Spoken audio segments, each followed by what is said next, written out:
6 things Jews can't do on Sabbath. 1. Touch a musical instrument.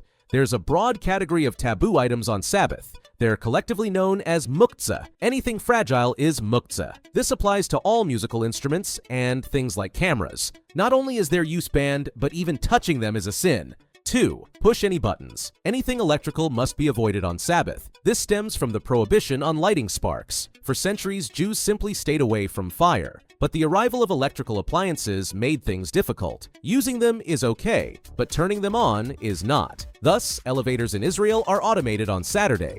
They stop on every floor to allow people to use them. 3. Cook. It's okay to reheat a solid piece of food on Saturday, but making tea, for instance, is banned. Boiling water is equated to cooking. Many ovens have Sabbath mode nowadays. It disables the automatic shutoff function. The oven stays in bake mode until you turn it off. This means you can use it for reheating food without turning it on. 4. Climb a tree. This may seem like a bizarrely specific prohibition, but it actually stems from the ban on reaping. Reaping initially referred to harvesting crops, but the rabbis interpret it as severing a plant from its source of growth. If you climb a tree, you might accidentally tear off a branch. 5. Purify anything. This is an insanely complicated commandment. It originally meant things like separating chaff from grain, but it's now applied to all kinds of everyday situations. For example, you've got a bowl of mixed nuts. You want to eat the pistachios, but not the peanuts. If you pick out the bad peanuts, you've purified the pistachios. That's bad and must not be done on Sabbath, but if you pick out the good pistachios, you have a bowl of peanuts left.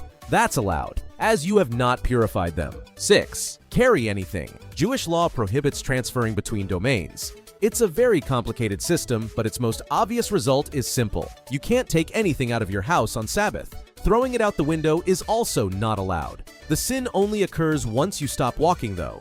You can walk out and back in without breaking the law. It doesn't apply to clothes, but it means you can't carry a house key.